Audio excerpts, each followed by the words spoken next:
This is breaking news from the Las Vegas Review-Journal, sponsored by Michael Gaughan's South Point Hotel, Casino, and Spa. Good afternoon, everyone. I'm Jen Ah, coming to you live from the Review-Journal studio. We're about to take you to the Clark County Commission's emergency meeting. They're set to discuss the county's surge in COVID-19 cases, as well as recommendations from the Southern Nevada Health District on how to mitigate this rise in cases. The matter is also up for possible action. This emergency meeting comes at a time when state and county COVID metrics are rising to alarming levels. On Monday, more than 2,000 new cases were recorded over the weekend, and that was the most reported in 3 days since mid-April. And about 1,900 of those new cases were right here in Clark County. The 2-week positivity rate is also going up. The county's now at 13.5%. That's the highest it's been since February. The Southern Nevada Health District has recommended bringing back masks. It's not required, though, but it is recommended, at least for crowded public spaces. And this is one of the things we can expect the County Commission to discuss in today's emergency meeting. They should be starting and speaking shortly. Let's take a look and see if they've started. So those customers, we currently have kind of pre-pandemic, post-pandemic, an increase of about 1.5 million. In addition to that, because we are working on payment plans with customers, those reflect as current because they're at least making payment. That's about another $700,000. Okay, and I know that because we asked early on, we tried to get some Treasury guidance to see whether or not we could include you as one of the utilities, and it was not allowable. So, all right. That's right. No one has any questions? Okay, thanks, Kevin. Appreciate you. Okay, Michelle, do we have Nadia here? I believe Ms. Hansen is in the audience. Yep, she's on her way down. Sorry.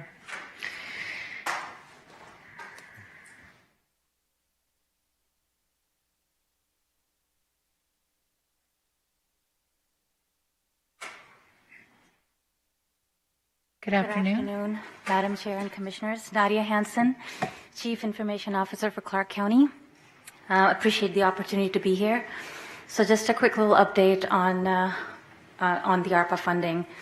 There is a significant portion of the funding that's dedicated for cybersecurity and broadband. In terms of broadband, for us, we've partnered with a consultant to conduct a feasibility study to really help us scope and narrow down the problem for the underserved and unserved population. So the problem could be anywhere around performance with the upload and download speeds. It could be connectivity, it could be affordability, or it could be access to devices. So the consultant is really going to help us narrow down and frame the problem and then find the hot spots that need that digital equity and inclusion piece that we're missing. So that's currently where we're at. We're expecting to know a little bit more about the funding that's going to be needed to help support and strengthen our cybersecurity posture, as well as broadband in the next few weeks. Okay, does anybody have any questions? I just want to say you've done a great job, so thank you. During this whole, you're probably the one person that I haven't personally got to see and say thank you, but you've done a phenomenal job throughout this whole time. So thank you. It's all with the team. I have a fantastic team, so I appreciate it. Okay. All right. Mason Van Holling and Jennifer.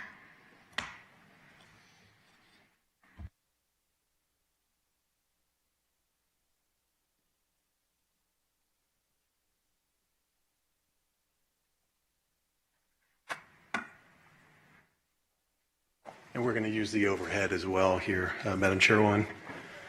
Good morning, Commissioners. Mason Van Holling, Chief Executive Officer of University Medical Center, and I'm joined by Jennifer Wakeham, who's our Chief Financial Officer. And certainly as a team effort, I do want to recognize a few folks in the audience with me as well. Robin Casperson, one of our board members for 7 years, and our chair of our committee.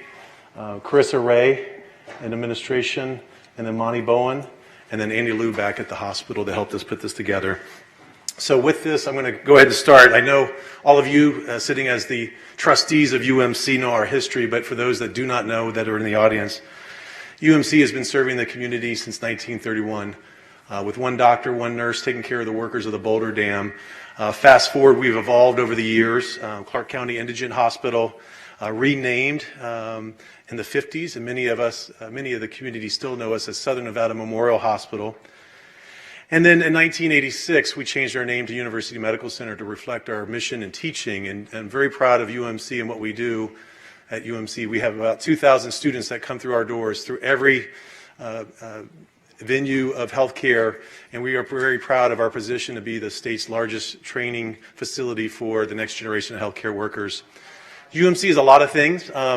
We're a quaternary hospital, we're a public hospital, we're an academic hospital, we're a teaching hospital, we're the community's hospital. I always call UMC as Clark County's hometown hospital. But another thing that we check off in the box is UMC is a safety net hospital.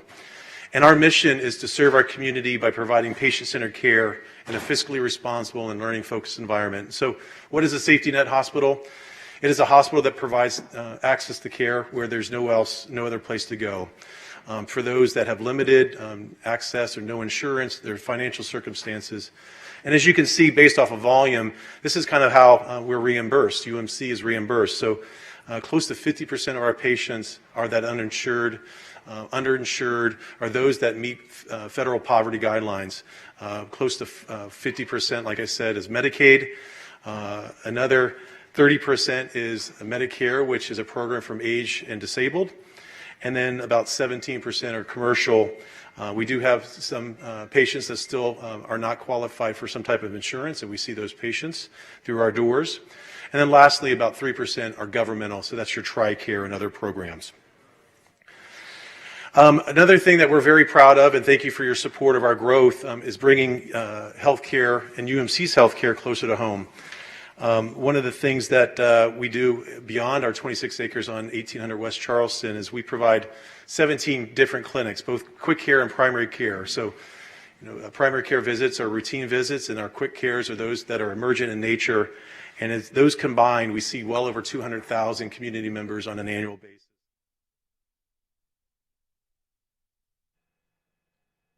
For those of you just joining us, you're watching live coverage of the special meeting at the Clark County Commission, where it looks like they're running a little late. They're set to hold later this afternoon an emergency meeting discussing the spiking COVID rates, what to do about it. Now, right now, they're on item 3 of their agenda on their emergency meeting, but later this afternoon, they're expected to hear from the Southern Nevada Health District with recommendations on how to mitigate this rise in COVID cases.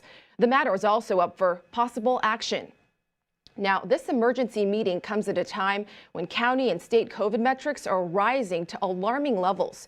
Just yesterday, on Monday, more than 2,000 new cases were recorded over the weekend, and that was the most reported in 3 days since mid-April. And about 1,900 of those new cases were right here in Clark County. The 2-week positivity rate is also going up. The county's now at 13.5%. The highest it's been since February. The Southern Nevada Health District has recommended bringing back masks, and even the federal government has recommended masks for schools and indoor learning. And also, for public crowded spaces, it's really recommended that people wear masks. It's not required. A lot of companies, though, are requiring their employees to wear masks as well, including the Venetian. Now let's take another look at the Clark County Commission's meeting to see if they've started their emergency meeting yet. In pediatrics. So again, we've seen about close to 1,500 patients through this venue, but if we can put more infrastructure and strength behind that, we can certainly offer UMC throughout the valley and the county. Just a little bit about COVID impact, much like every other business in our county, whether you're a restaurant, retail, any other business. There was a time when Jennifer and I looked out the windows and our parking lot was empty. It was very scary. That was short-lived, as you all know, from seeing me here and all the calls, but we had a significant financial impact to UMC. We lost 40 to 50% of our own volumes that supported our budget. So when you look at the lost revenue alone, that was about $81 million. Couple that with, on the other side of the financial equation, is the expenses and capital that we needed to do to support COVID-19 efforts here in Clark County. Whether it's PPE, and all the markup and the gouging that happened related to that on all of us, Pharmaceutical cost, the lab investment, and we still have a world-class lab, the best lab in the state, probably the best lab in the country, providing PCR results in 12 hours. The increased staffing and the premium pay associated with that. So that was $129 million. And now we benefited from a lot of CARES federal, state, and local funds, and we're very appreciative of that. And as you can see that, but when you tally all that up, we're still about $27 million in shortfall. But just for perspective. Mason, let me see if anybody has any questions. Yep. Does anybody have any questions? There's a couple projects, Commissioner. I'll leave the PowerPoint, but we've got some tower infrastructure improvement in our patient rooms, ventilation, our chillers, which really help with cooling, heating. It's really the power plant of the hospital. I'll leave that for you, and we'll send that to you. But there are some, if you want to just flip through those real quick, Jenner. Our 7-story tower, which treats about 278 patients for ventilation. And then our central plant, which is right next to the 7-story tower. It's become aged. It's still working, but it's not as efficient as we would like. And the hot and cold calls and the engineering and the sourcing is a challenge. And then, as Nadia mentioned, we would like to do the same thing with our IT. With healthcare, there's a lot of IT around that. And as healthcare advances, so does the IT. So we've got about $6 million that we would like to invest in our IT infrastructure to take care of the patients. Okay. Open any questions. Okay, Commissioner Neff. You spoke a little bit about through telehealth, but we've spoken a lot in the past about some of the challenges in the southern part of my district, particularly Laughlin and Searchlight. Could you expand on how is it telehealth only, or are there opportunities to expand a physical presence in the southern part of the county? So I think, in fact, Robin was just asking me about Laughlin up there in the audience. So as you know, we've been, actually prior to you, we were there. That was long ago. We've always been interested in Laughlin. There is a lot of folks go across the river, and that's what we don't want. We want them to stay within our state. So certainly telehealth would give us a venue in that community. But we're always keeping our eyes on Laughlin. We do communicate with them. Just the opportunities haven't presented, especially a lot of the resorts and casinos would like to utilize UMC. They're big supporters of us there on the river. But we're always kind of keeping our eye on Laughlin. But I'd love to talk to you later on that, and you can help me on that front. Thanks, Commissioner. Okay, Commissioner Jones. Thank you, Madam Chair, and thank you, Mason, for your presentation. Pre-COVID, there was discussion at the Board of Trustees about capital improvements, particularly the exteriors to several of the buildings, understanding that those were put on hold due to COVID. Where does that stand? Commissioner, I had a little trouble hearing you. Sure. So I know there were plans for obviously a new tower, but there were some exterior upgrades and the like. What is the status of those? So I appreciate that. As you know, part of our master planning, we had multiple phases, and that project, and you had an opportunity to hear from my board and what that would look like on the exterior improvements on UMC's property. Obviously, we put that on hold, but we've started those conversations back up with our board. I will be coming to you in the next couple of months on what that dollar figure looks like. We're going to RFP that project, but we're very excited, and it's an important project for us. That's not part of these dollars. I think the team put together really good infrastructure and IT, but we'll obviously reserve those dollars to pay for that project. But I appreciate you bringing that up, and it will come before you very soon. So we're excited about that project. Well, long overdue. Does anybody else have any questions? Okay. Thank you, Mason. Thank you, Madam Chairman. Thank you. So I know that we were supposed to start our other meeting tentatively at 1 o'clock. We still have about 8 presentations, so it's going to be a minute. So just didn't want people to get antsy. So I'm going to invite the Culinary Health Fund Trust up. Good afternoon, Commissioners. Appreciate the opportunity to speak on the important topic of healthcare infrastructure here in our valley. My name is John Saka. I work for the Culinary Health Fund, SOCHA. Today I'm joined by Jesus Viduera, our president of the Health Fund, and Babette Bond, our health policy director. The Culinary Health Fund is one of the largest healthcare consumers in the state. We're sponsored by the Culinary Union and Las Vegas area employers, including Wynn, MGM Resorts, Caesars, and Boyd Gaming. We provide health coverage for over 133,000 Las Vegans, representing a diverse membership of which 55% is women and 45% immigrants. The demographics of our members are 54% Latinx, 18% white, 15% Asian, and 12% Black. Our workforce supports the hospitality industry, the lifeblood of our city. We are committed to providing a healthy and vibrant workforce for the largest employers here in Southern Nevada. 4 years ago, we opened our first health center on the east side of the valley at Nellis and Stewart. We picked that location because 50,000 people live within 6 miles of that location. Since opening 4 years ago, it has been at maximum capacity. In fact, the year before the pandemic, that center alone serviced 150,000 visits. I think really demonstrating the need for healthcare services here in the valley. Our goal is simple: to increase access to care and improve the quality of care delivered to our members, and a focus on patient satisfaction. The experience of patients is a key strategy for us, as our members are trained on delivering world-class customer service to tourists, and we in healthcare can learn from the hospitality industry. We also seek to address our members' social determinants of health, which are conditions in which we are born, live, work, play, and age, which affect a person's health and their healthcare outcomes. We envision a network of health centers throughout the valley that serve as the primary access point for our patients to receive care. Our centers are anchored by world-class primary care operation that is operated by the University of Southern California, Keck Medicine. We believe that engaging patients in primary care is the best way to treat patients when they are sick and to avoid future illnesses.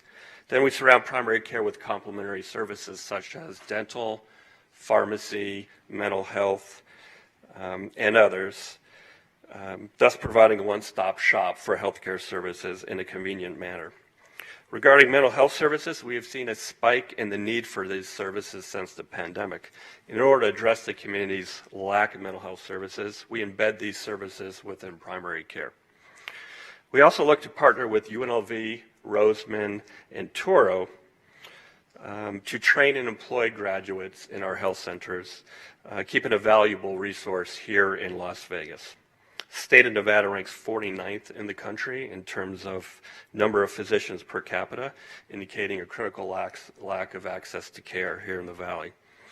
Additionally, Nevada ranks 33rd in the country in regards to mental health providers per capita. We seek to be additive to the community with a focus on hiring physicians from out of the state to address this shortage. This will open up access to care for community physicians in the valley as our patients adopt our health center model. This month we broke ground on our second health center at Durango and 215 in Commissioner Naft's district.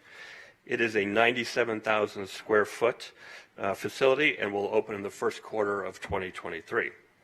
This center will also employ 300 plus employees, including approximately 20 physicians. So we're turning our attention to future sites in the valley to expand to. We own a property on Tropicana across from the Orleans that can be developed. However, we're actively searching for other sites across the valley, specifically in economically disadvantaged communities, which many of our members live in. Access to high quality health care in these communities is critical. So we're interested in obtaining public development monies to offset large construction costs and deliver great health care in disadvantaged communities. We respectfully ask for $2 million a year over 5 years for a total request of $10 million. The remaining development costs will be borne by the Culinary Health Fund. I've been briefed to allow for questions. I appreciate the opportunity to be here. Thank you very much. Does anybody have any questions? Anybody have any questions? No?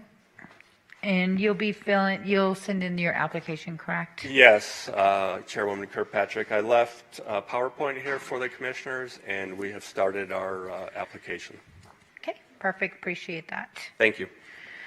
Okay, Mary Mazar, if you'd come and spell and state your name for the record. And Kazad, you'll be next. Okay. Good afternoon, Chairwoman Kirkpatrick, Commissioners. I'm Mary Mazur, M-A-R-Y, M-A-Z-U-R, President of Vegas PBS, and I want to thank you for the opportunity to present today. We are all very encouraged to be able to share with you how emerging technology in public television can bring much greater equity to the county residents, regardless of their background, regardless of their geography, and regardless of their income. As you are well aware through your extensive work throughout the pandemic, connectivity is and continues to be a significant barrier to equitable education and more long-term recovery from the pandemic. We understand that the Vegas PBS broadcast and broadband infrastructure proposal may not directly align with the immediate priorities of the Board of Commissioners' use of ARPA funding to address these last-mile broadband gaps, but we feel it's a benefit to you to understand how over-the-air broadcasting can and will be used to increase access to a number of educational broadcast and broadband resources. Broadcast television is ubiquitous. As new technology allows for improved broadcast signals and further compression of data that is transmitted, every household with a television will benefit. Our industry calls it ATSC 3.0 or next-gen television, which is actually kind of a bit of a misnomer because it's not for a next generation, it's for this generation, for right now. This new technology functions much like how we remember receiving PBS programming via over-the-air signals. But this new system utilizes an internet protocol or an IP-based framework. This IP-based framework is much like how many residents receive wired or cable broadband, but we're able to use it over the air with television signals to transmit similar amounts of bandwidth to numerous households simultaneously and to multiple devices. The signals produced are not only wider in the amount of data that they can transmit, but they are also stronger. This means over-the-air signals can reach even the most remote rural household in the county. So why does it matter now? Well, you're all aware of the greater digital disparities that exist and how minority populations are less likely to have access to broadband. Unlike the internet, which is a one-to-one service, broadcasting is a one-to-many service. You might be surprised to learn that many county residents still watch television via over-the-air signals. National data indicates that low-income households and households of color are more dependent on over-the-air reception than the general public. And this means that many vulnerable households only receive their news, education, television, and public information through over-the-air broadcast. As a solution, improving the quality and strength of over-the-air broadcasting means families who need it most will have better access to all the incredible educational programs that Vegas PBS offers. It means lifelong learning opportunities for everyone from toddlers to our senior population. And it means inclusive and comprehensive exposure to the highest quality arts, multicultural, and public affairs programs. It's equitable access to $1 million education, and it's free access to everyone, regardless of their background or barriers. I also want to inform you about the broadband applications. Because of the wide amount of data that we can broadcast, there will be broadband-type applications. That means not really that we're bringing wireless internet to every household or school for virtual classrooms or streaming, but it means that we use this vast amount of data for supplemental education and public information components. This means multilingual lesson plans and activity templates for child care providers to go along with the social emotional learning themes from PBS programming. It means extending news broadcasting and local content and stories to further resources. So this technology is really critical for a new way of broadcasting, and the emergency response applications are also part of our infrastructure. Investing will mean an immediate increase in our signal strength, broadcast reach, and households served. And the new technology is still being refined. It still has an immediate payoff. So while we look at this proposal, the cost for complete infrastructure upgrade is $3 million. It includes all of the equipment to transmit this next generation technology throughout Clark County, the staff capacity to assemble and optimize all relevant equipment, and a redesign of our web platforms to integrate next generation applications. And the staff will also be dedicated to working with community partners in service to agencies and piloting new technology across their needs as well. Thank you for your time. Is there any question that I can answer? Thank you. Does anybody have any questions? Commissioner Gibson. Thank you. And I was interested in hearing your last comment about partnering. You have an incredible resource available to you, and it is important to know that you would be willing to partner with Clark County in the future. And I think that one of the things that would be helpful is if you could think about what you offer and what kind of partnership might be helpful from the perspective that we need to communicate more broadly and transparently with the community. And be interested in talking with you further about options that might make something available to us that we don't presently have. And there's a lot that we don't presently have. That's something you're willing to undertake and to give thought to? Absolutely. Thank you for the question, Commissioner Gibson. Vegas PBS has a long history of partnerships, and while I'm relatively new to the organization, I bring a long history of partnering with civic and private nonprofits as part of my career. I think with this expanded bandwidth, we have capacity to partner with first responders, with the county on multiple levels, and I'd be happy to put together additional ideas to bring to the commission and discuss further. And certainly very interested in any ideas that any of you might have. And your focus may help focus us.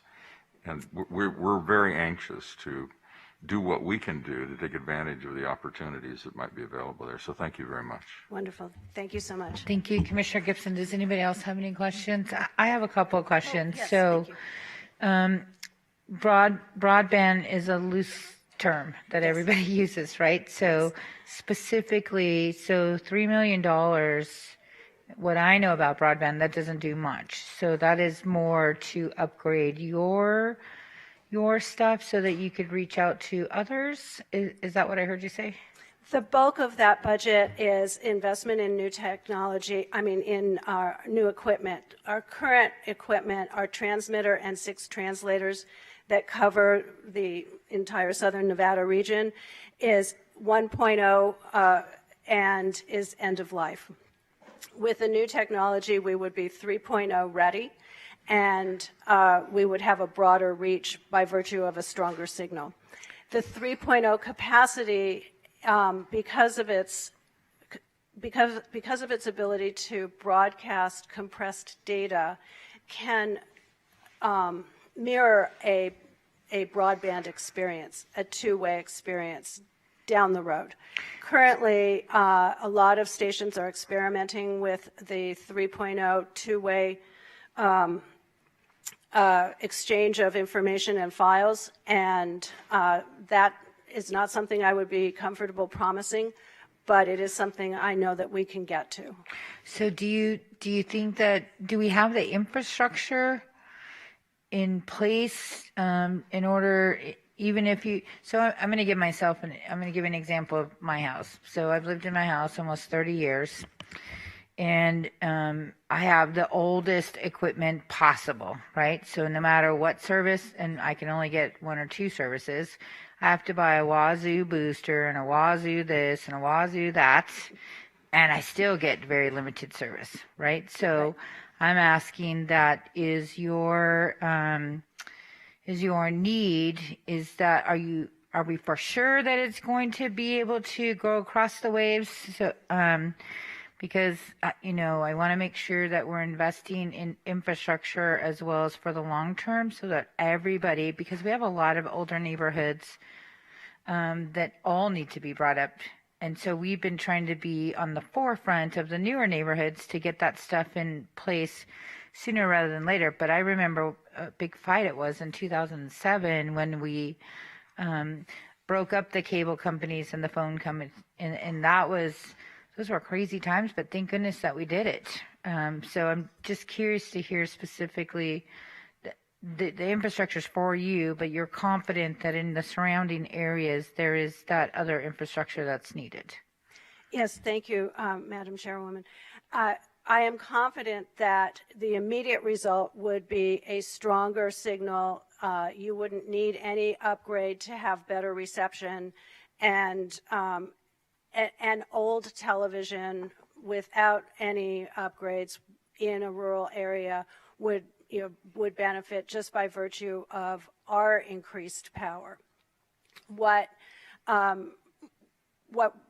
new technology will enable is, with new television sets or with adapters, the ability to have a two-way conversation, a two-way shared file exchange, or the ability to have that internet type experience via your broadcast television will be possible. But that requires upgraded equipment from the receiver as well as from the sender. But the immediate upgrade is something I'm very confident in promising. Okay. Nope. Perfect. Any other questions? Okay. Seeing none. Thank you. Thank you very much. I've left my pages for your review, and I will also get back with additional details. Okay. Thank you. Kaizad.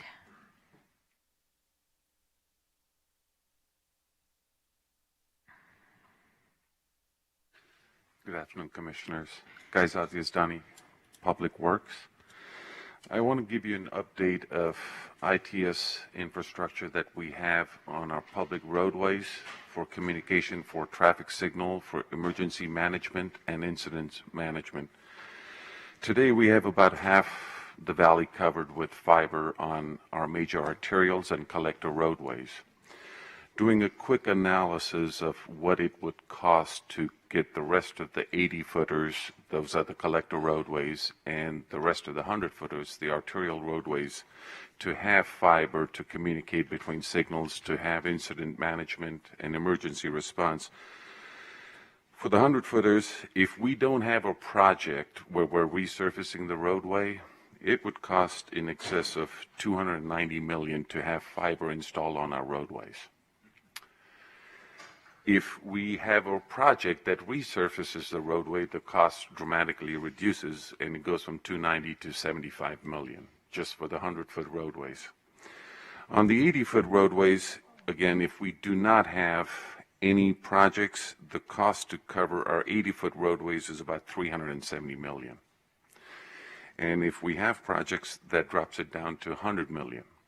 Just to give you a magnitude, we have about 2,800 centerline miles of roadway that we maintain. What we're missing is 600 miles of roadways. So this cost is to finish 600 miles of 80-footer and 100-foot roadways to have fiber in them. Currently, we have, for about 50% of the locations where we have fiber, it's 72 strands. As technology has improved, the demand for fiber has increased. So a lot of that would have to be upgraded because the capacity is maxed out. What we're installing today with our roadways and projects is about 144 strand fiber. Just to give you a magnitude of how fiber works is, on a boulevard project where we have wireless services and smart poles, some of the wireless folks are installing 1,800 strand fiber. That's 100 times more than what we're installing, but their demand is much more. For our purposes, 144 seems to be good. So there is capacity built in. As Madam Chair, you're aware, we've used that for some of the other safety things we do, but we still have about 600 centerline miles of fiber we'd have to install. That was encouraging news. Not. So let me ask. Does anybody go ahead, Commissioner Jones? Thank you, Mr. Yazdani. So assuming that we're not going to spend the entirety of our ARPA funds on this project, which wouldn't even cover everything that we need to do, is there a way to prioritize projects or areas that need it the most? Yes, Commissioner. I think one of the things we'd have to look at is there is fiber in the valley. It is not all public. There is fiber between communication industry as well as other services. It's getting all the partners together to understand where you have the gap, and when Public Works, the county has a project, we can look at providing conduit so we can get the fiber in with our roadway projects. So that's how we could prioritize how to target and fill in some of these gaps. Okay, thank you. So let me ask, Commissioner Sagerblum, go ahead. Thank you. So is it possible we could put a hold on construction while we at least revisit this issue? Because obviously once we redo some streets, we can't go back and dig them up again. First, and secondly, if we put power lines and other things in there, can we share the cost as opposed to just paying it 100% for the fiber? We definitely could put a hold, but I would say that there are a lot of projects that are currently earmarked. There's funding in place, so those should be completed, or we'd have delays in what we on our roadways for infrastructure that we already planned. But we can concurrently plan to get some of this looked at as far as where the voids are, where the gaps. And we may not have projects planned in those areas today, so we could come back and look at those. And conduits go on the outside lane, so if we did have to, you could come back and just take that outside lane and put in that conduit if it becomes critical to put that in, Commissioner. And with respect to the power lines and other telephone lines and things, can we share the cost and bring the cost down if we add those other things? So today we have what we call an underground management plan. It's a cost share that we do with NB Energy. They've allocated $15 million to be utilized by end of 2022. We do have some projects identified to underground those power lines, and we haven't heard yet, but they may renew that program for the next 3 years after 22, and it's a 50% cost share. We have a list of projects where we are putting the power lines underground, Commissioner. Commissioner, you'll remember that when we had that conversation a couple years ago with NV Energy, you specifically asked for that, so we specifically put it in for you. No, absolutely, and we're meeting with Tony Sanchez on this issue because $15 million doesn't, cut it. They could spend a couple $100 million themselves. Okay, Kaizad, let me ask this question. So we started this conversation pre-pandemic, so it's not new, and we had a lot of other agencies at the table, such as NDOT, Las Vegas, North Las Vegas, Henderson. So, and everybody was fairly willing to kind of give a regional perspective of where we're at and what we're missing. And so are those conversations still going on? Or what I don't want to see happen is we do a hodgepodge around the valley. And if there's any possible way for us all to work together, it benefits us all. So and we do it once. I'm sorry. So the conversations are going on. We meet at the RTC Operations Subcommittee where all the entities are there. As a matter of fact, end of this year, they're going to put a contract out to go out and inventory every conduit that we have installed in the valley to look at the remaining capacity, identify the junction points, the splice boxes. I don't want to get too technical, but be able to see what's available, what can be used for additional capacity, and then look at the gaps that we have in our sector so we can have communication across jurisdictional lines. When fire crosses Henderson into county, they still need to do preemption, so we have that communication. So can I also ask this? There's a couple of things, safe routes to schools, there's older neighborhoods where we're trying to do some healthy things where their sidewalks are buckled today or they don't have any curbs and gutters for flood. So as we look at that, you said that the fiber goes on the edge of the road. Is that something that we could put in when we're doing the sidewalk? So I guess I'm asking, why just the roadways? Can we do it for the sidewalks too? So conduit can be placed, we prefer to put it in the outside lane, but if there is perfectly good sidewalk, we'd rather not take out those panels. If there's no sidewalk, we typically put it under sidewalk because the pull boxes are right there.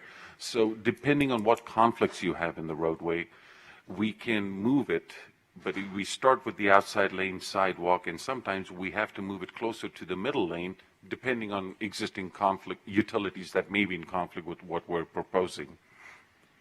Okay, no, I mean, if we want to look at some of the older neighborhoods where we want to go in and truly make a difference, I think there might be some opportunity because of the lack of upscale type facilities. And I don't know if that's the right way to say it, but I have areas within my district that have a 3-foot sidewalk with a telephone pole in the middle of it, and it's buckled. And it's nobody's fault. It's just back then. And I would love to see 8-foot sidewalks or 10-foot so that they could actually walk to school and not in the road. And so that's why I'm asking if there's an ability to put some of that under when we're doing this. I think that's a very good suggestion, and I think it's very cheap at that time to put in conduits below existing sidewalk. Conduit is cheap. It's costlier to trench and repave the lane. So that is a great suggestion, Commissioner. Well, I mean, the one thing that you've taught me that is the life of a road, right? So, and it's 21 years, whether you like it or not. So, okay, Commissioner Gibson. Thank you, Madam Chair. Kaizad, what about airborne signals? Is that something that you've ever looked at, that we've evaluated, this group that you work with has sized up? Commissioner, for what we do in public works for signal communication, for emergency management, for incident management, those take a whole lot of gigabyte data transfer. So we have to communicate that through fiber. We do communicate our school flashing systems through RF antennas. As I understand it, is when you go airborne, what you can transmit and the clarity starts to reduce unless you're going into 5G realm. I know that there's Cox, there's CenturyLink, they are using strand fiber, which is stringing fiber from pole to pole. We put our fibers underground with our project. So technology's there. I'm not fully well versed with what the abilities of those aerially strung fiber is, but the technology is there. So one of the things that I have been advised upon, but don't understand maybe at all, is that there is the capability to transmit a signal that through the airways as opposed to on a cable, whether the cable is on a pole or whether the cable is under the ground. It's independent of the installation of a cable and a conduit. Have we looked at that kind of technology? There is such a thing here in the Valley today. And if we haven't, maybe it makes sense to take a look at that technology to see what it is, what its cost is, how practical it may or may not be. If it's there, we ought to be thinking about it, because we don't have to dig anything up and we could figure out how to transmit something that would be useful and helpful, then we surely ought to at least offer that or explore that option and maybe even offer it. That's a good suggestion. We can explore that option. Okay, any other questions or comments? Okay, thank you very much. Appreciate it. Okay, our next person is Chief Steinbeck.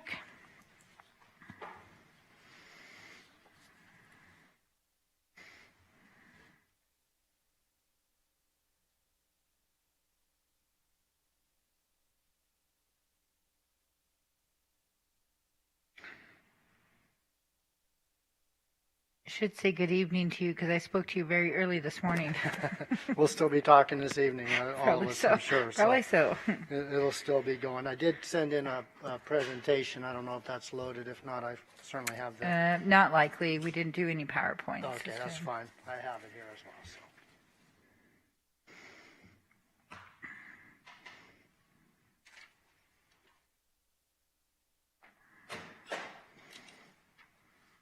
Correct. Let's see. Turn it the other way.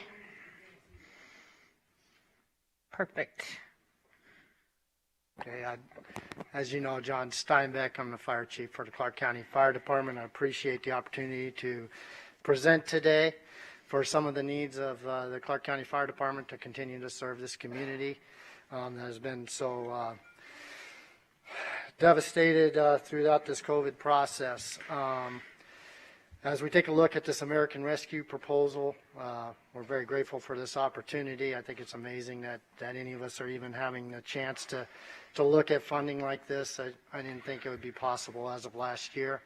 And I want to take this brief opportunity just to thank you for the supplemental assistance that you gave us as well, as that's amazing, and also something that I certainly didn't expect at the beginning of the way that the year had begun, the previous year anyways.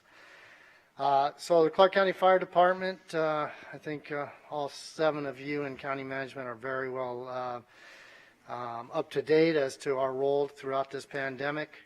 We try to fill in wherever there's a need, whether it's in emergency management, incident command, helping with the vaccination sites, helping with testing, medical surge, everything that certainly came up during the pandemic, and that we're continuing to have to deal with, and that you have to make some very difficult decisions moving forward on.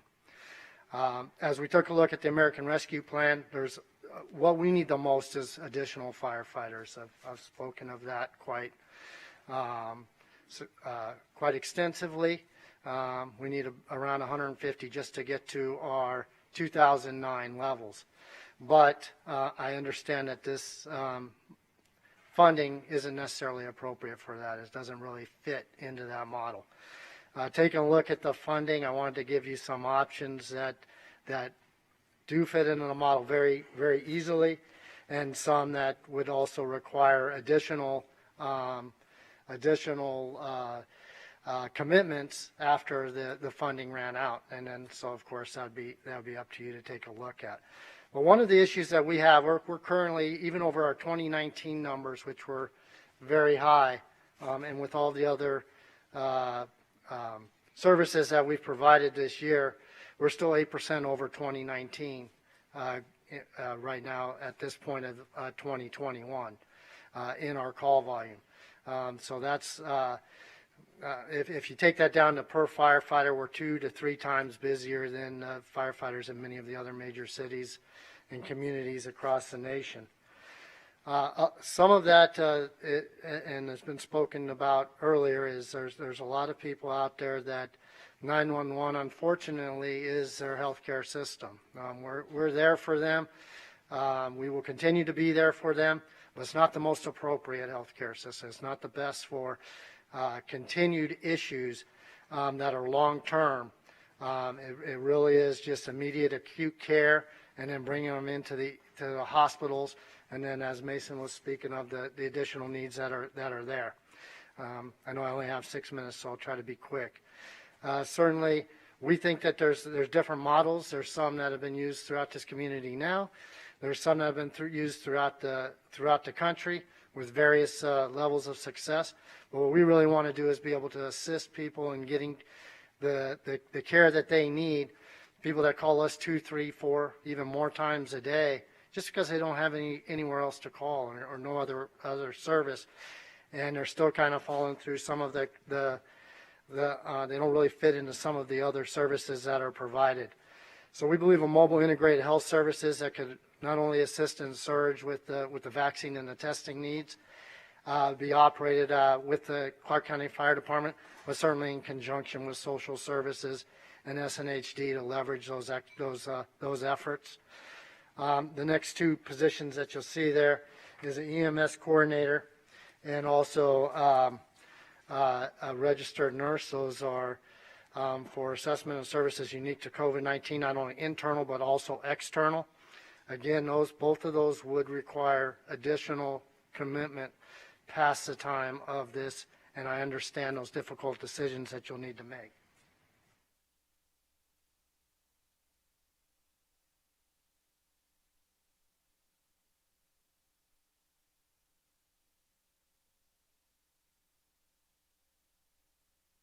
We also need additional fire stations as the valley is continuing to grow at a record pace. This certainly fits into the guidance a little bit easier, and without the same level, although there are additional costs that continue with running a fire station. And we're at our capacity with our training center. We're past it. Even to get the firefighters that we currently would like to train up to meet the EMS and fire responsibilities that we have, the fire training center is almost the exact same center that I started at 31 years ago. So we have not built capacity there, and it no longer really fits the needs. I'd certainly like to expand it into a new MAC.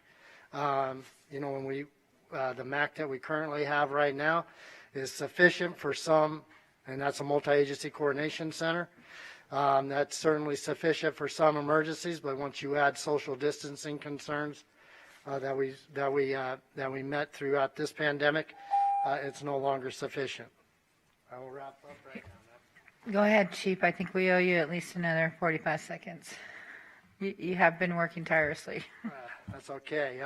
Finally, video teleconferencing infrastructure for CCFD fire stations for command and control, additional units, inventory control system, as we were tasked with providing PPE throughout the community. That's not something that is a normal activity for the fire department or our emergency operations. We don't have a control system that's really built for that. And then train additional personnel as paramedics. I'm now ready for questions. Thank you. Okay, Commissioner Naft. Thank you, Madam Chair. More importantly than anything else, we talk almost every day, but I don't get a chance in public to thank you specifically for what you've done this last year and a half. This community would be lost without you, and I don't think enough people know that. So thank you for that. Thank you, sir. Taking on the responsibilities, many of which are in your portfolio, but so many aren't. So thank you for that. And I just simply want to thank you for the thoughtfulness of what you've presented today. I think this has to rank very high on our priority list, the things that are in your purview, particularly you mentioned the station at Las Vegas Boulevard and Serene, that kind of borders District F and District A. That area is so underserved, as we talk about regularly, that's an essential piece of our life-saving system that we need badly. So I look forward to working with you to help make that happen. Appreciate it. Thank you, Commissioner Naft. I appreciate it. Commissioner Gibson. Just echoing the things that my colleague has just said. When we think about emergency services, we've been in an emergency for over a year, and the way that you've staffed up and the way that the people who work with you and report to you have shouldered their responsibility is something to behold. And they probably do get tired of it, but they don't show that they're tiring. Rather, they continue to be on top of it. And these calls that are convened daily among all of the leadership in this valley and the key partners that were working at the pandemic and the vaccinating and the testing and the other logistics that are almost impossible to enumerate, they've been there. So please pass all of that along to those who work with you. Thank you, Commissioner Gibson. There's some amazing men and women on the department that are always very appreciative of those words. Thank you, sir. Thank you, Commissioner. Commissioner Sagerblum. Thank you, Madam Chair. I just appreciate the fact that you're letting Kevin take over your department. He's already taken over the jail, so now he's virtually got the whole county. He's a good man, so we appreciate it. I have a couple of questions. So, and one, look, you have done yeoman's work, and you work as many hours as I do, if not more, some days. So it's great to have a partner like you. So can we go back to your priorities?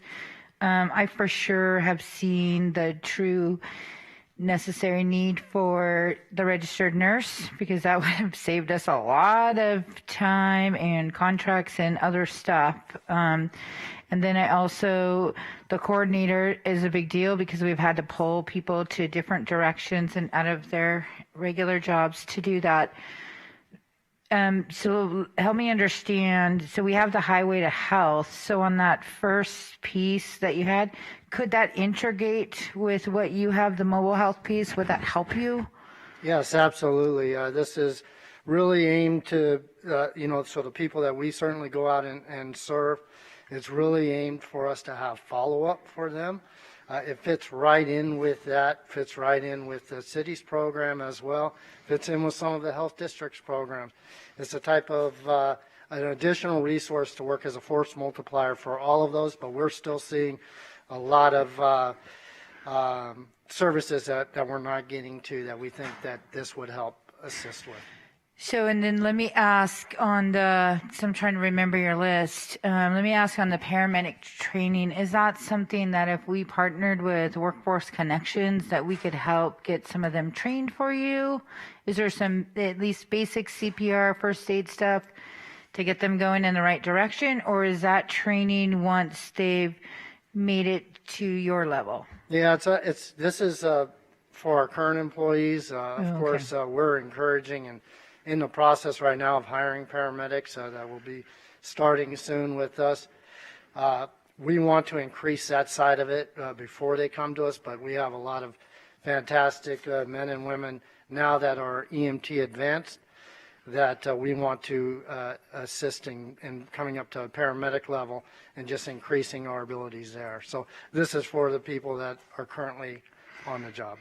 So, and I'm just curious, and I may follow up with you, but speaking with the Secretary of Labor and some of the grants that they're coming out, it doesn't say that it has to be just youth. It says that we could use some of these dollars to advance our medical component. And I would be just curious, because I'm going to meet with them in a couple weeks, if I could get some more information on that, because I'll ask if there's some other federal WIOA dollars out there that we could utilize to help. Because I'm a big supporter of continued training, because as you and I started this with 124 and here's where we are today, you trained me all the way on different things.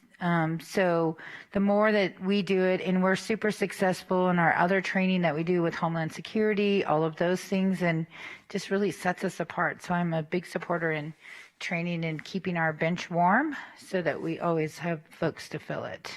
Thank you, Chair. And if I don't have that PowerPoint, so if you want to send it, I'd like to look through it a little bit more and see if there's some additional stuff that could kind of work into what we currently have.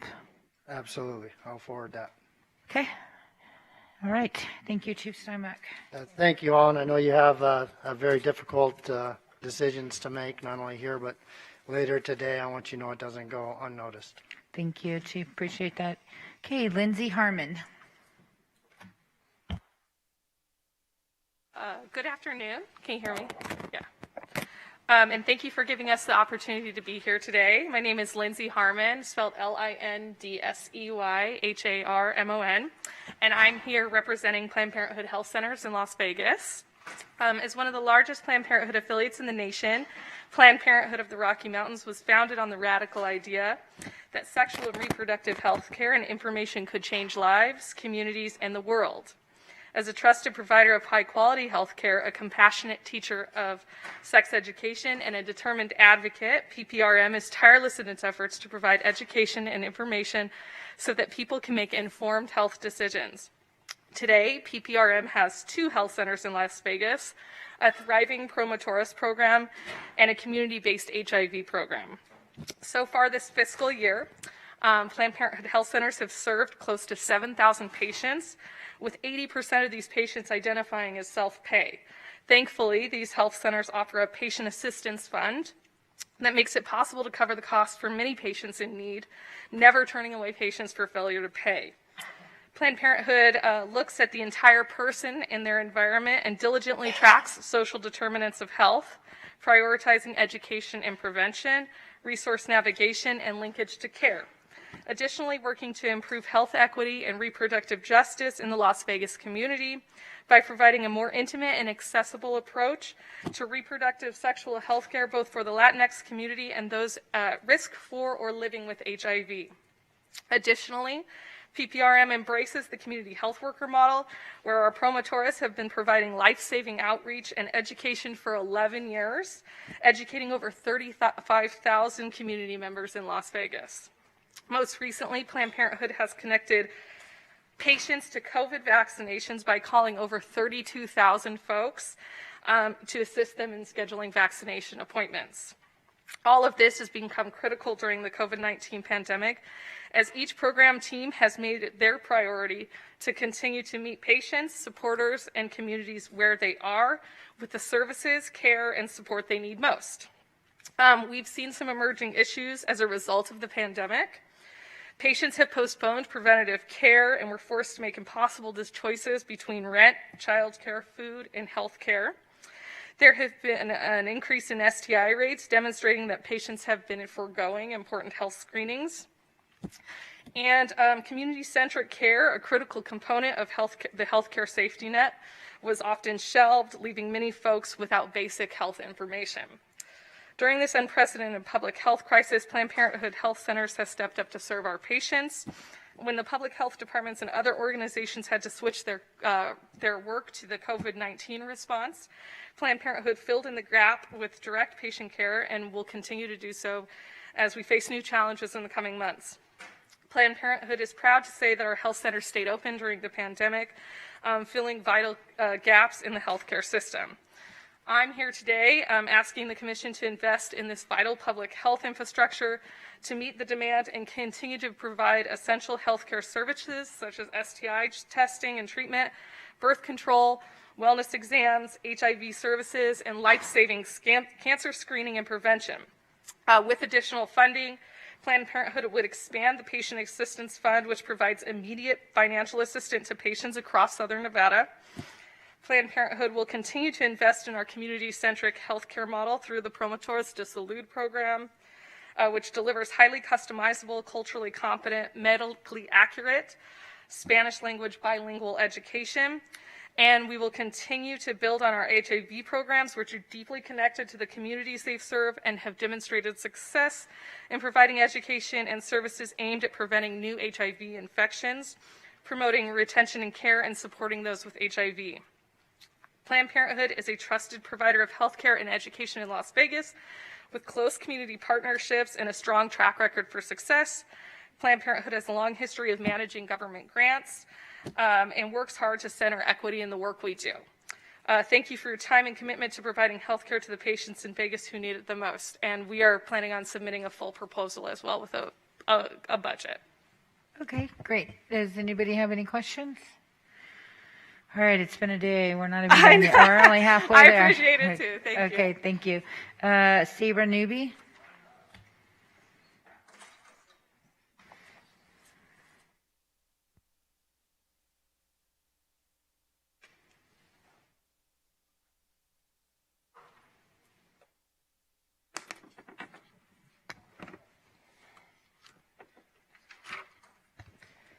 Good afternoon, Madam Chairwoman and members of the County Commission. I felt a little bit like it was The Price is Right or something that I was running down to take my spot here. For the record, my name is Sabra Newby, and I am the Vice President of Government and Community Affairs for UNLV. In this role, it's been my great pleasure to be able to work with President Whitfield in strengthening our community engagement and partnership with Southern Nevada. And we have been proud partners of the county and the state in the fight against COVID, opening the first testing location, vaccinating over 127,000 citizens, and providing the backbone for contact tracing. Moving forward, we are seeking to continue the partnership and service to our region. The Kirk Kerkorian School of Medicine recently produced their first graduating class, and with the new medical school building construction well on its way to completion, we are committed to improving healthcare in our region. Looking forward, the medical school is looking to establish an ambulatory outpatient surgery, infusion, clinical, and mental health care facility that would serve our whole community while providing multidisciplinary training opportunities for future doctors. We also hope to establish a biomedical research facility, a health sciences faculty collaboration building, and a biomedical, clinical, and health sciences support infrastructure facility. In terms of truly transformational investments of ARP funds, these facilities can be game changers for healthcare in Southern Nevada. Also, in consultation with a number of faculty members across UNLV, we have developed a number of proposals for health-related assistance to our community, including COVID-19 recovery programs, addressing pandemic trauma relief and resilience building for Southern Nevada, establishing the Southern Nevada Injury and Violence Prevention Center, which will include a hospital-based violence intervention program, a multi-specialty clinic to help post-COVID-19 patient recovery, particularly among those known as the long haulers, expansion of access to care and continuum of care in Southern Nevada communities, establishing a worksite oral health wellness program, establishing an advanced care clinic for dental patients needing specialized equipment such as wheelchair platforms or bariatric dental chairs, expanding the UNLV Student Outbreak Assistance Team to provide much needed surge capacity for disease investigation and help our community better be prepared for any future infectious disease outbreak that occurs, and revitalizing the Southern Nevada Respiratory Disease Surveillance Program that would track 20 common bacterial and viral respiratory diseases and provide near real-time picture of what is circulating in the population. We realize that this is the beginning of what will likely be a long and multi-step process. We're aware of the pre-application process, and we'll be submitting several proposals through there. Of course, these are proposals that UNLV has developed and thought of on their own, but we also seek to be partners with the county and with our community. So I'd urge that if through these input sessions or other sessions that you have, or that you come across ideas or needs, that you look to UNLV for a possible partnership to fulfill whatever needs you might identify that are unmet. With that, I'd be happy to answer any questions. Thank you, Ms. Newby. Does anybody have any questions? We're going light on you today because we were pretty hard on them last week. Wanted to know if they were going to ask the state for some money, and they couldn't answer. So the answer is yes. Okay, good. Yes. See, I knew you would have the answer. So we were just trying to make sure that everybody, if we all regionally work together, we all regionally win. So absolutely. All right. Thank you, Ms. Newby. Thank you. I appreciate the Rebel Red today. Perfect. Okay, Bo Bernard, I believe, from UNLV. Bernhardt, sorry.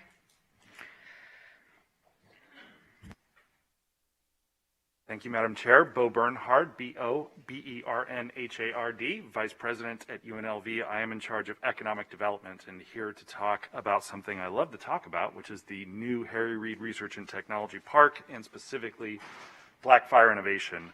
That opened, of course, into the teeth of the headwinds that were associated with COVID and was dormant for a while, but is now, I'm happy to report, after 2 quarters of just wildfire growth, has grown by 267%. There are now 70 companies at Blackfire, worth a total of $943 billion.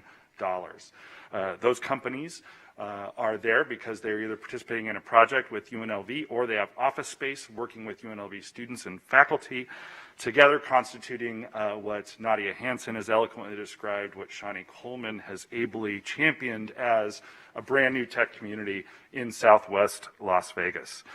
This $35 million facility now supports med tech and a variety of disadvantaged business enterprises and 7,980, that's 7,980 small businesses who are active clients at the Small Business Development Center.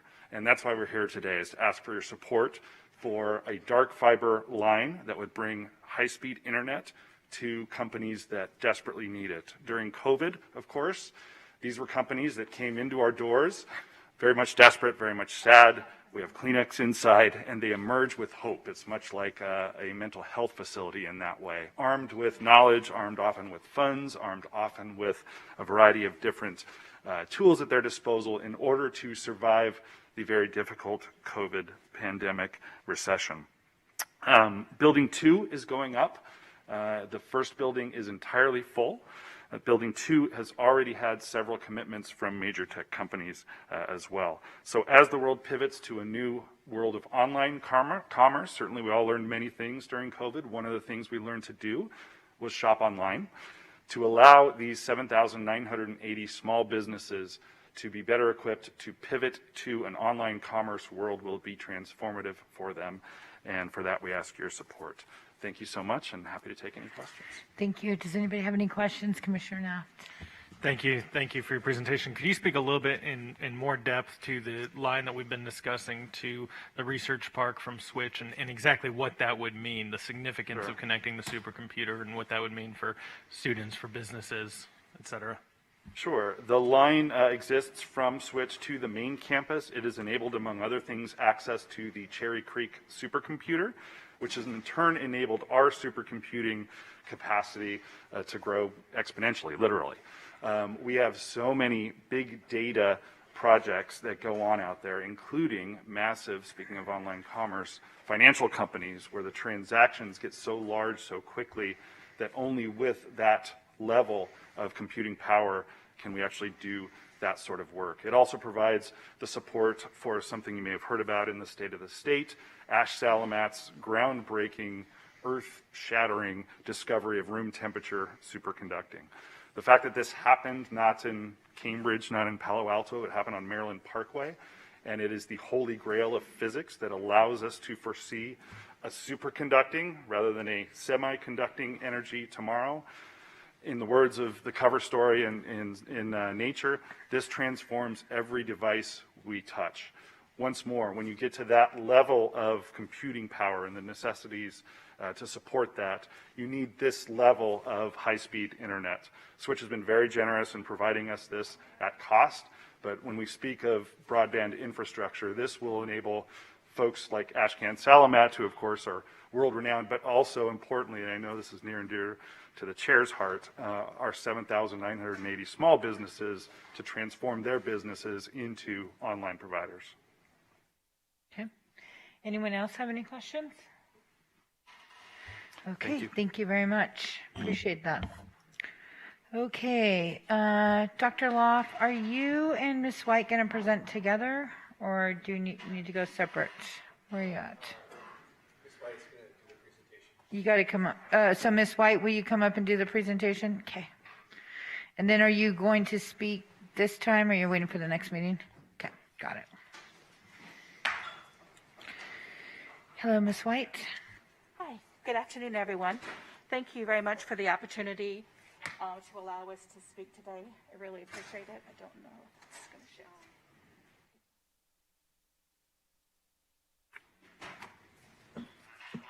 So as you know, my name is Karen White, and I'm the Chief Financial Officer of Southern Nevada Health District. So as you know, the Health District has been at the forefront. Ms. White, hang on one second. Did you have a PowerPoint you were going to put in the center, or no? I can. I have one. I just was if you want to kind of go through it within, so if you guys could stop the clock, White, I'd figure out what she needs here. So if you want to go through it, the handheld microphone will be a little bit easier for you to navigate. There should be one in the center. Thank you. Is that one? Okay. Then that way you can move, flip pages and all that at the same time. Okay, perfect. Thank you. So I know I won't have time to do through all of it, but I did give you guys both the PowerPoint and then another document that you'll be able to look at later. So as you know, the Health District provides public health services throughout Clark County. We provide not only clinical services, we have the public health lab, we have communicable disease and prevention, we have a community health center, we do environmental health. So we have been very involved in all the activities that's been going on throughout the district or throughout the valley. So we have a total of 19 projects that we have shared with you, but we thought we would talk about maybe the high priority ones at first. So I will flip over to those. So one of the main projects that we would like to be able to expand is the behavioral health program. That's a huge need throughout the valley, And so, as you may be aware, we have a community health center, and this program expansion would be through the community health center. That program allows us to provide services to patients who have income at or below 200% of the federal poverty guidelines. So what we would like to do is increase the services throughout the valley through a combination of fixed clinical locations and also various monthly mobile clinics. So we can use both in-person and telehealth, whatever is appropriate for the population. We're going to target medically underserved and socially vulnerable populations. And some of the proposed staffing is that we want to hire a psychiatrist, a psychiatric nurse practitioner, a pediatric psychiatric nurse practitioner, 5 LCSW, so licensed clinical social workers, 5 medical assistants, 1 front desk, and 1 biller. So the additional cost would include the staffing, training, IT equipment, and test kits. So we're asking for 6 months of operational expenses and startup costs to enable us to have a successful program that's sustainable. Due to the difficulty sometimes in hiring staff, we want this project to be over the next 12 to 18 months, as we will start people on rotating basis and get them trained. As you may or may not be aware, the services that we provide will be billable, but in order to get credentialed with insurance companies, it takes at least 6 months. So if we hire a few people every quarter, it'll be 6 months before we can actually bill for the services. One of the other projects that we want to promote is enhancing community health nursing, the home visiting program. So this is promoting healthy pregnancies and delivery of full-term healthy infants, and by assisting low-income and at-risk mothers in changing unhealthy behaviors and obtaining needed services. So we're going to promote child growth and development through screenings and education, and help low-income families in improving economic self-sufficiency. So we currently have some funds to do this. We want to expand the program, and so the shortfall between what our current resources are and what we need to expand the program is $2.1 million.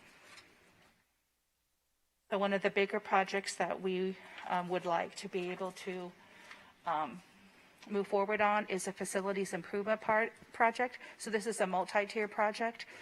First, the health district on Decatur Avenue has a small upstairs, but it's coded for a 3-story building. So we wanted to expand the upstairs capacity. So in order to do that and be ADA compliant, we would need elevators to get upstairs. And what we will do is move offices upstairs, and then the lower level will be used for client services, because we are, as you can imagine, we're running out of space. And so this would be a way of doing that. So we want to remodel and expand the second floor, additional 12 to 15,000 square feet. And then the other part of the project is we are moving to a new leased East Las Vegas location. And this location, we will be able to offer services, not only clinical services, but environmental health, immunizations, health cards, et cetera. They'll all be offered in one location, a standalone building that's being built for us to lease. And so in order for us to move forward with that, we would need some furnishings for this new building, specifically for behavioral health, waiting room furniture, countertops, exam room furniture, equipment, dental equipment, and conference and break room furniture. So quickly, another program is the congenital syphilis case management program. So as you might know, Nevada is number 2 in 2018. And the budget for this includes personnel, supplies, local travel, field work, and 3 years of operations. So we're going to plan, develop, and implement a perinatal syphilis case management program for pregnant and postpartum women. And I'm out of time. So Ms. White, so I know we're going to hear this at the Health District as well on the next agenda, and at least commissioners, the Health District did not get any ARPA funds, which I think is crazy, right? Out of all the people that should have got ARPA funds were the Health District. So I asked them to present, But I do think that maybe as a region, we can come up with a formula so everybody can buy into some of these programs. So for instance, Safe Routes to Schools, I remember seeing that one. That was like a little less than $1 million. But if everybody did it based on some formula, all the cities, and the cities that chose not to, then, you know, we could enlight that, and CCSD could, right, be part of that. I mean, there are some other things that actually intertwine specifically with us. The health district only relies on 1 cent property tax. That's all they get every year, and the rest is mostly grants. So as many times as we've tried to give them a stable revenue source in the legislature, they didn't get it.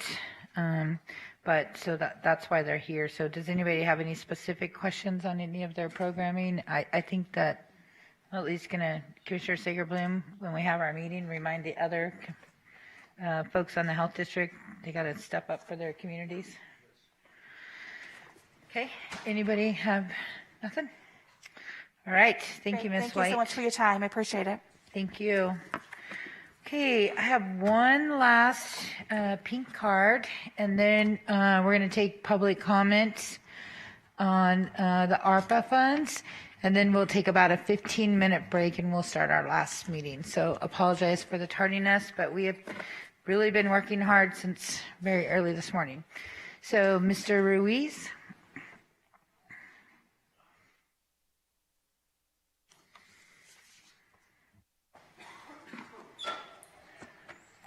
Good afternoon, Chair and Commissioners. My name is Anthony Ruiz with Nevada State College. I want to just very briefly present a transportation infrastructure pilot program, the Campus Commuter, which is a partnership between Nevada State College and the College of Southern Nevada. The Campus Commuter is an express shuttle service connecting Nevada State and CSN's combined 4 campuses with other underserved areas in Southern Nevada. To ride, students must show their ID and will utilize a mobile application to track the location of Wi-Fi enabled shuttles. We believe this pilot program will help address the disparate impact of COVID-19 on certain populations. Specifically, the Campus Commuter seeks to address educational disparities exacerbated by COVID-19, which certainly include transportation, but also include things like mental health and access to other student support services like tutoring. Indeed, we know from research the relationship between transportation and social mobility is stronger than that between social mobility and other factors, including crime, elementary school test scores, or even the percentage of parents in a 2-household community. And so we know transportation matters. The Campus Commuter also aligns with Clark County's strategic priorities, including Priority 1, safe and secure communities, and Priority 6, connecting the community, which highlights expanded transit services and multimodal transportation planning. The Campus Commuter was originally a concept derived from a series of stakeholder meetings in early 2019 between Lieutenant Governor Kate Marshall, RTC Southern Nevada, and various Southern Nevada NC institutions, as well as the Clark County School District. This stakeholder group worked collaboratively to conduct a study and held several focus groups to identify transportation barriers. Just 3 really quick data points from our findings. 87% of prospective students perceive transportation as a barrier to starting college. 75% of current students perceive transportation as a barrier to continuing college, and 81% of students surveyed said that they perceive transportation as controlling at least some part of their schedule. So as a solution, that stakeholder group landed on the Campus Commuter as a pilot program that launched in January of 2020. It showed great promise and had week-over-week increase in ridership. Of course, it was shut down in March of 2020 due to the pandemic. And so we'd like to bring that Campus Commuter pilot program back, conduct a full-year pilot program as was intended originally, and expand service to include at least 1 location in the southwest part of the valley, which is the only region in the area without an NC institution in it. And so in sum, the Campus Commuter is designed to increase access and success for students commuting from underserved populations. It provides accessible transportation options in the area where students need it most, and it aims to increase both participation in post-secondary education as well as to help close the achievement gap. And so with that, I will take questions. Does anybody have any questions? Okay, Thank you. Must be the end of the very day. much. Okay, thank you. I appreciate the time. We've seen you this week, or last week, I think.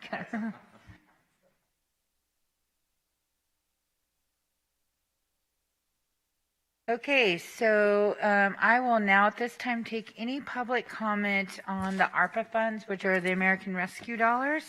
Anybody like to speak on that? Please come forward, state and spell your name for the record. Oh, sorry, Ms. King. Sorry, Madam Chair. If we could turn it over to Jessica Colvin before we take the last public comment. Oh, okay. Sorry. She has a couple of procedural items to discuss with the board and the public. Okay, sorry. Commissioners, I just wanted to clarify that on the website, we have an application and a program guide specific to the application for household assistance and services provided to those disproportionately impacted by the communities. Today, we will have another application specifically for these types of services, which are other eligible uses. It includes water, sewer, broadband, health, and safety infrastructure. And so there will be a separate application identified as such on the same webpage as the previous application. Okay, thank you, Ms. Colvin. Sorry. All right, this is the second time set aside for public comment. Anybody wishing to speak on the American Rescue dollars, please come forward and state your name for the record. State and spell your name. Good afternoon. This is Brian Scroggins, Scroggins. I actually am here for the next meeting, but found this meeting very interesting, and I wanted to stand up, not that he needs this support, but Chief Steinbeck, when he did his presentation, I currently serve as the chair of VOAD, which is the Voluntary Organizations Active in Disaster, so I work with the fire department, everything from the 1 October shooting to the pandemic response, and I just wanted to give my support to the fire department and the presentations that Chief Steinbeck made. Again, I know that you all know the great work that he has done. And I also wanted to thank Commissioner Naft and Commissioner Jones during the pandemic. They were involved with me, calling me, getting supplies that were left over in the community distributed. So wanted to thank you and again support the fire department. Thank you. Thank you, Mr. Scroggins. Okay, we don't clap. Sorry, we don't clap in this meeting. So, Mr. Thorns. Henry Thorns, Thorns. Okay, go ahead, How Mr. everyone Thorns. doing today? Okay. Well, I came, like the gentleman said, I really came for the second meeting, but this was very interesting, and I decided to get up and speak. And I want to take my hat off to y'all because the pandemic brought everybody to a certain level and brought everybody back down to earth. You know, because it affected everybody.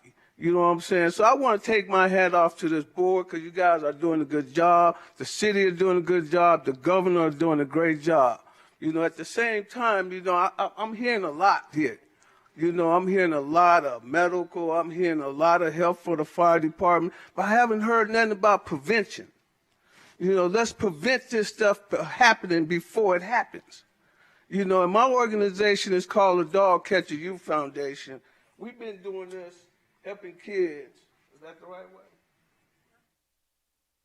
We've been helping kids since 1982. I done been here, I done spoke on this before, and I'm going to keep on speaking it because this is in my heart. So what I am saying to you, help me prevent some of this stuff that's happening. Teenagers suicide, young kids committing suicide. You know, we don't have Wi-Fi in our community. So that was kind of exciting for me to hear. But there was a group that in our community is called Soul City Wi-Fi, tried to provide Wi-Fi for our community. For some reason, it didn't happen.